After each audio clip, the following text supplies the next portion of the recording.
410, whatever. I like before that how they go. And we're getting a news in that the president has been informed of this. He has been informed. Really?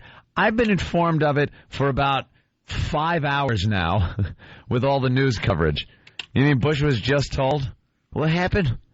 I wasn't watching the TV. He's probably playing like badminton or something, and they had to like run onto the badminton court to inform him. Trying to find a new war czar. I didn't know what happened. But he had his statement, and I wrote just a nasty email. Get me his statement for tomorrow's show. And Anthony brought up a good point in the office. Remember President Reagan? Reagan. He was a great actor, so he like had that crap down, you know. Not a great actor, but at least he was an actor. And when the Challenger blew up, then when he got on and gave his speech about how the crew touched the face of God, and he had a bunch of really like amazing, good stuff. Had like his eyes welled up a little bit. Just enough. Oh, just enough where it didn't look weak. But it looked like, wow, he's got, he's feeling for this whole situation. He wasn't going to bawl in front of America, but he understood that you need to show just a little bit of emotion. It came off as heartfelt, whether it was or not. We should get that speech today, just to compare, because President Bush, he was just a robot. Slip the surly bonds of earth to touch the face of God. Well, what, Nancy? Oh, Didn't he? I almost cursed. Didn't he walk off the podium and then start hugging the family members? Yeah. He just knew how to do it. He just knew how to like comfort the nation. Bush is reading this statement that he has to keep looking down at. Like Opie said, like a robot. I don't get it, man. If you're the president of the United States of America and you can't go on live TV and just talk from your heart without a statement, just wing it. Who gives a crap you mess up a word or two? Just get up there and talk to the country. Instead, the reason they said he'll be talking at 4:15, he had his writers and his people trying to get the perfect statement. The right words and words that will tug you a certain way. But won't be too controversial in some way, shape, or form, and this and that. It's just, that's what we become. It's unbelievable. I need this down. Well, they called Reagan the great communicator, I think was his nickname. Yeah. He had a knack for talking. He got stuff through Congress that were a lot of Democrats. He was a great speaker. Yep. Well, here's his statement in case you missed it. I was just like riveted. I was like, well, thank God we're in good hands. And picture, he was just looking down at a paper and looking up and looking back down at his paper. So just like insincere. Please tell me he doesn't say anything about I did not see the speech. I got an email from you last night. I said, I'm not going to watch it. I want to hear it. Mm-hmm. Did he say anything about resolve? I don't. Well, resolve. It was just babble. It was just like a robot up there. The laundry detergent? Why would he? No, but we have to show our resolve. Just America will not be shown. Well, here it is. Here's the perfect statement from President Bush. All right. Our nation is shocked and saddened by the news of the shootings at Virginia Tech today. The exact toll has not yet been confirmed, but it appears that more than 30 people were killed and many more were wounded. I've spoken with Governor Tim Kaine and Virginia Tech President Charles Steger. I told them that Laura and I and many across our nation are praying for the victims and their families and all the members of the university community who have been devastated by this terrible tragedy. Terrible tragedy. Anytime someone says, I'll pray for you and your family, no, you won't. Yeah. You never do. You just say it's a thing you say. Could you see Bush there on his knees in his little pajamas with that little hat on? His little pajama pointy hat with the pom-pom on the end. His little nightcap sitting there at the edge of his bed. And dear God, I want to pray for the victims at Virginia Tech. I told him that my administration would do everything possible to assist with the investigation, and that I pledged that we would stand ready to help local law enforcement and the local community in any way we can during this time of sorrow. Schools should be places of safety and sanctuary and learning. Went on a limb.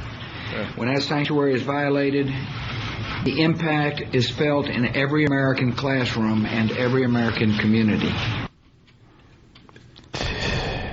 All right. This statement isn't as bad. Is this the original one? This might have been like the second one he did or something. It's still just not. It's using all the catchphrases that you want to use and all the things. Like, of course, I'm going to open up my administration and law enforcement to any help you need. Like he's going to say, like they're going to say, we could really use kind of an FBI team down here because they got their resources. No, they're busy. Of course they're going to have resources. Today our nation grieves with those who have lost loved ones at Virginia Tech. We hold the victims in our hearts. We lift them up in our prayers. And we ask a loving God to comfort those who are suffering today. Loving. Thank you. Well, what? Happened. What does that mean? That's like you could put a rap beat behind that and you got a hit song. It was almost it almost rhymed. It was almost a poem. Loving God. I don't know. That's right. We just showed the. Once again, here's what Bush had to say.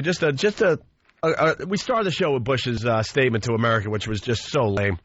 Here it is again, just a piece. Today our nation grieves with those who have lost loved ones at Virginia Tech. We hold the victims in our hearts. We lift them up in our prayers. And we ask a loving God to comfort those who are suffering today. Thank you. Thank you. You know what? I'll say this for him. I like the fact that he mentioned God, because a lot of politicians don't want to get a little uncomfortable with that. But at least, maybe he's never been a great speaker. He's just maybe not good at conveying that. I just feel like it should come with the job. It's I feel like it should be one of the qualifications. You need to be able to talk to America. You need to be able to communicate with this country. I truly feel that should be one of the job requirements. Clinton actually had that talent. He was able to kind of get up there and talk, whether people liked it or not. He was able to communicate with the country like a regular guy. Maybe we're too close to this. We're communicators for a living. So to me, it's we do. To me, I want my president to be able to, talk from the heart, not use a script. Mm-hmm. I mean, that was perfectly worded. And if you put that to music, you've got a hit song on your hands. You really do. The AC stations would eat it up. Get Kelly Pickler or somebody to sing it, and you got a hit on your hands. We pulled the Reagan speech from back in the day just to show you the difference. When the Challenger exploded. The nation again, grieving. And like Amp brought up, whether he was sincere or not, I don't know. Who knows? But man, it gave you just a bit of comfort. Yeah. That the guy in charge, was in charge. To you. He was like a father figure there, just kind of talking to you. Ladies and gentlemen, I'd planned to speak to you tonight to report on the State of the Union. But the events of earlier today have led me to change those plans. Today is a day for mourning and remembering. Nancy and I are pained to the core by the tragedy of the Shuttle Challenger. We know we share this pain with all of the people of our country. This is truly a national loss. Do you hear the difference? Yeah, do you hear the difference? Yeah, and you got to bring your wife into it a little bit. Yeah. When he used to say Nancy and I, it was just like Nancy are just got it. Out of the core. The families of the 7, we cannot bear as you do the full impact of this tragedy. But we feel the loss, and we're thinking about you so very much. Your loved ones were daring and brave, and they had that special grace, that special spirit that says, give me a challenge, and I'll meet it with joy. They had a hunger to explore the universe and discover its truths. They wished to serve, and they did. They served all of us. God, I'm getting chills. And this happened how many years ago now? That goddamn guy could talk. Maybe, holy crap! Maybe he was a special communicator, and I'm just asking for too much. Maybe we're setting the bar a little high. Look at the goosebumps, man! I know, it's so it brings you right back. Holy crap! The goosebumps today, and then now we got to hear the last 2 clips. Oh yeah. And I want to say something to the school children of America who were watching the live coverage of the... See, and the school children watching the live coverage. Yeah. That was pretty much what was happening yesterday. There were school kids all over the world watching this coverage yesterday. Yeah. And Bush gets up there and reads. Reese keeps looking down at his dumb paper. And I want to say something to the school children of America who were watching the live coverage of the shuttle's takeoff. I know it's hard to understand, but sometimes painful things like this happen. It's all part of the process of exploration and discovery.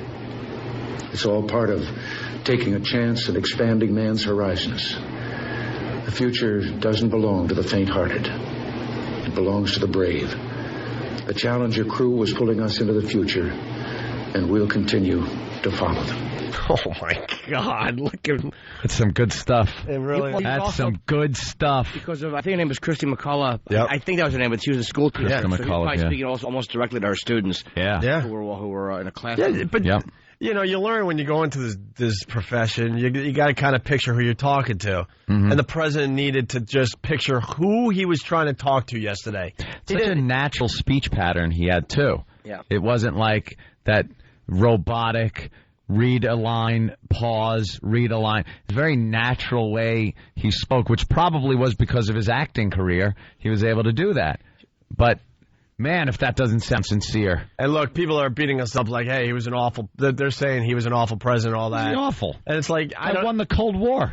Jesus Christ. I'm just pointing out that he knew how to talk to us. That's all. Yeah. I'm not talking about policies or anything like that right now. I'm just making a comparison that I noticed big time when Bush spoke yesterday afternoon. They said there was a grandfatherly quality to him that made people feel safe with him. Like when even people that didn't like him, when it came to things like Libya, which was the big one, you know, I think in Muammar Gaddafi, you at least felt safe with him. Like you knew that he was going to take care of things, even if you didn't like him. And people are screaming on instant feedback. He was an actor, boys.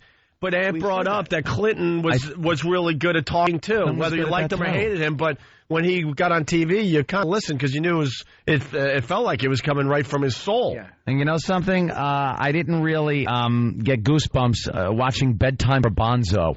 So whether he's an actor or not really doesn't, you know, this is good material for him then. I'll tell you another person, Rudy Giuliani, love him or hate him. Man, when he was talking during 9/11, wow. If it wasn't for that dopey lisp of his.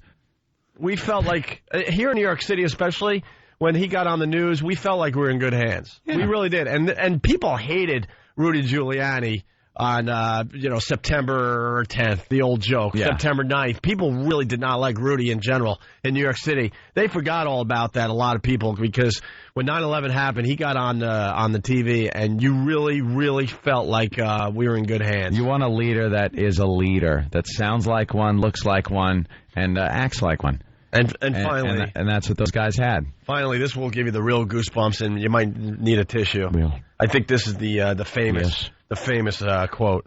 The crew of the Space Shuttle Challenger honored us for the manner in which they lived their lives. We will never forget them, nor the last time we saw them, this morning, as they prepared for their journey and waved goodbye, and slipped the surly bonds of Earth to touch the face of God. Thank you. Oh. Good. Wow. That's how you bring God into a speech, by the way. How do you toss Surly in there, though? He got it in. Wow. He got it in. It worked. He got Surly in. And then you got the dopes on instant feedback. No one cares. This didn't affect me personally. Move on. An hour and a half is enough on this. I got another great leader that has a speech. You want to play it for me? Hey, you see his name on the disc? He could move people, too. No, you don't want to play that today? Maybe Friday? What? Oh, my God. I told Anthony, too, yesterday. I told Anthony... Teasing, of course. I told Anthony yesterday off air. He was mentioning that, Hitler's birthday is Friday. Yeah. And I go, oh, boy, something really bad is going to happen. I swear. Tell everybody. Yeah, you said that I said it yesterday during a commercial break or in the office. I'm like, great. Something really bad is going to happen. I swear I said that yesterday. Well, there are things that happened, like Columbine happened 8 years ago. Friday, right? Because it was his birthday. That's why. That's why they did it. It wasn't a coincidence. Mm-hmm. It was two idiots. All right. Let's say hi to Matt.